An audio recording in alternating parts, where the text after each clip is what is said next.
Assalamualaikum warahmatullahi wabarakatuh. Halo teman-teman, berjumpa lagi dengan saya Indi Fitria Dicita dengan NIM 878169489, mahasiswi UPBJJ UT Jakarta. Kali ini saya akan melakukan praktikum pada pembelajaran IPA di SD dengan judul Arus dan Tegangan Listrik. Kali ini saya akan melakukan praktikum muatan listrik.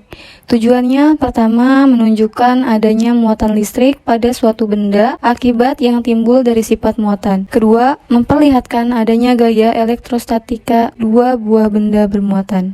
Alat dan bahan, yang pertama bola pingpong 2 buah, yang kedua benang jahit, 3 benang wol dan nilon, 4 tas plastik, 5 isolasi, 6 sisir plastik, dan 7 potongan kertas kecil-kecil.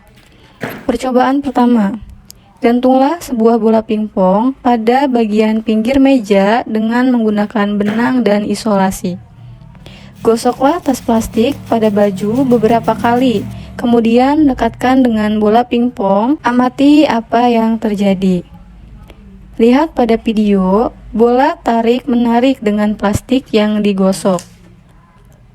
Percobaan kedua yaitu gosoklah sisir pada rambut Anda beberapa kali, kemudian dekatkan pada potongan kertas yang terletak di atas meja. Lalu diamati. Potongan kertas tarik-menarik dengan sisir yang telah digosokkan di rambut. Percobaan ketiga, mengamati pingpong yang didekatkan tanpa bersentuhan. Ternyata hasil yang diamati bola pingpong tidak mengalami reaksi apapun. Selanjutnya, menggosokkan pingpong dengan wol di kiri dan kanan. Ini bahan yang pertama yaitu wol dengan wol, tapi berbeda sisi, satu sebelah kiri dan satu lagi di sebelah kanan. Selama 30 detik, ternyata hasil dari pengamatan saya bahwa bola pingpong di kiri wall dan kanan wall itu menghasilkan tolak-menolak. Dilihat dari arah pingpong yang saling menolak. Percobaan selanjutnya menggosokkan pingpong dengan plastik, masing-masing di kiri dan kanan. Sama seperti tadi, selama 30 detik menggosok secara bersamaan. Setelah 30 detik, lepaskan perlahan-lahan. Lalu, kita amati pergerakan bola pingpong. Perlahan-lahan, bola pingpong tolak-menolak antara kiri dan kanan. Gerakan cukup terlihat ya teman-teman. Berarti plastik dengan plastik itu mengalami tolak-menolak. Selanjutnya nilon dengan nilon. Sebelah kiri nilon, sebelah kanan juga nilon. Seperti biasa, dalam 30 detik kita gosok secara bersamaan. Setelah 30 detik kita lepaskan secara perlahan dan kita amati pergerakan kedua bola pingpong ini.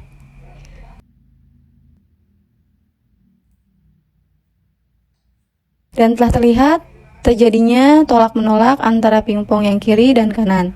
Selanjutnya yaitu yang kiri wol dan yang kanan plastik. Kita gosok seperti biasa selama 30 detik dan mengamati hasilnya.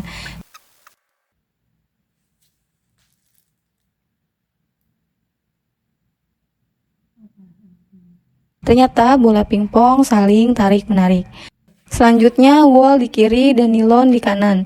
Lalu amati bersama-sama setelah 30 detik diberikan perlakuan.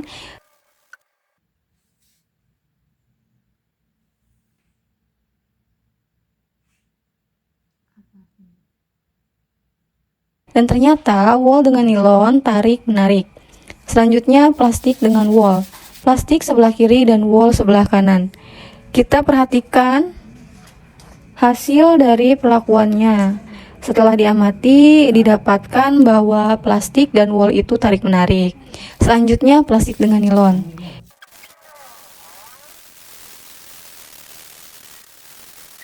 Kita amati bersama, setelah diberikan perlakuan, ternyata hasil dari plastik dan nilon juga tarik-menarik. Selanjutnya, nilon di kiri dan wol di kanan.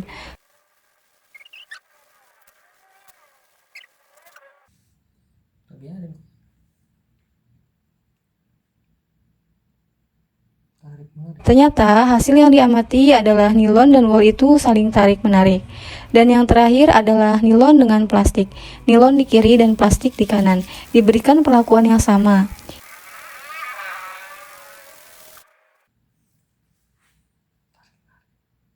Kita perhatikan pergerakannya. Dari hasil pengamatan, nilon dan plastik itu tarik-menarik. Baiklah, berikut hasil pengamatan saya. Selanjutnya adalah percobaan tegangan listrik. Alat dan bahan yang digunakan adalah alat tulis, lembar pengamatan, kabel penjepit 2 buah warna merah dan hitam, baterai AA 1/2 volt 3 buah, bola lampu 2/5 volt 3 buah, kemudian kawat besi, sendok perak, kawat tembaga, kertas, tas plastik, karet penghapus, mata pensil, kayu, air keran, dan air garam. Bahan pertama yang akan kita uji adalah kawat besi. Kawat besi kemudian kita capit dengan capit buaya. Setelah itu kita lihat dan kita amati, ternyata kawat besi dapat menyalakan lampu. Artinya, kawat besi bersifat konduktor. Yang kedua, kawat tembaga. Ternyata kawat tembaga juga dapat menyalakan lampu dan bersifat konduktor. Yang ketiga adalah sendok perak. Sendok perak kita capit dengan capit buaya, ternyata sendok perak juga dapat menyalakan lampu dan bersifat konduktor. Yang keempat adalah kayu. Saat kayu diuji, dicapit dengan capit buaya, ternyata tidak mampu menyalakan lampu. Artinya adalah kayu bersifat isolator atau tidak dapat menghantarkan listrik.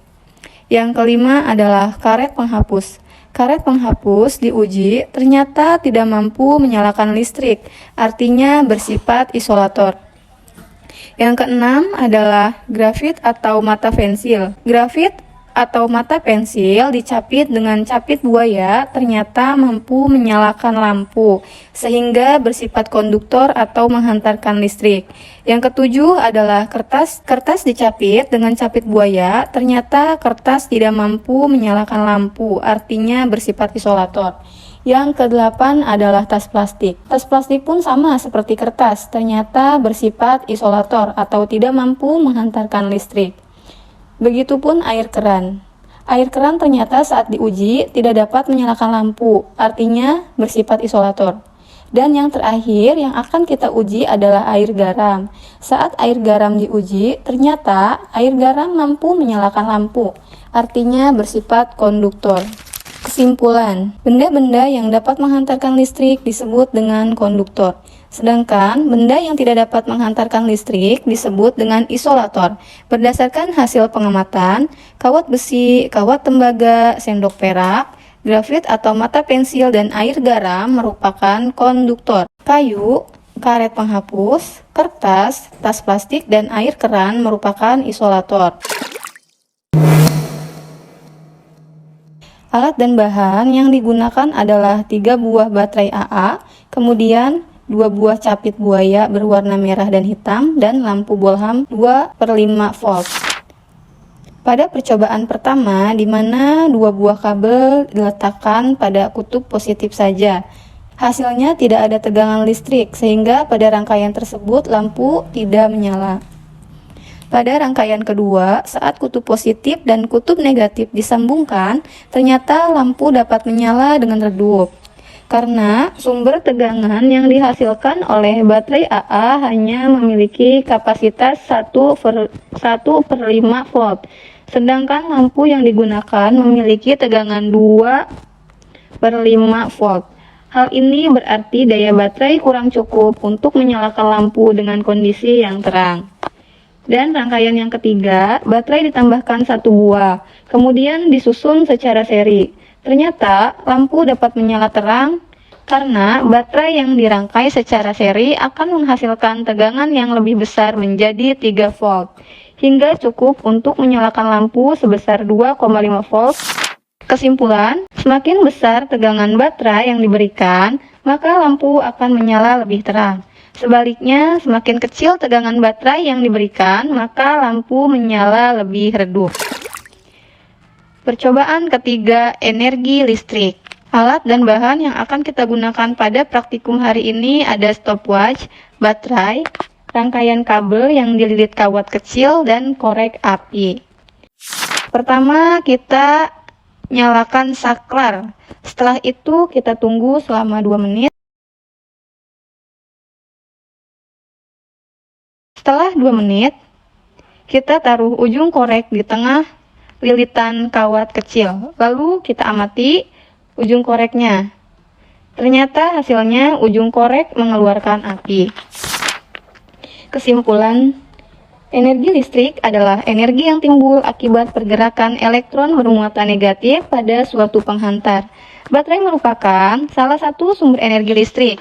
Energi listrik dapat diubah menjadi energi lainnya, salah satunya adalah energi panas.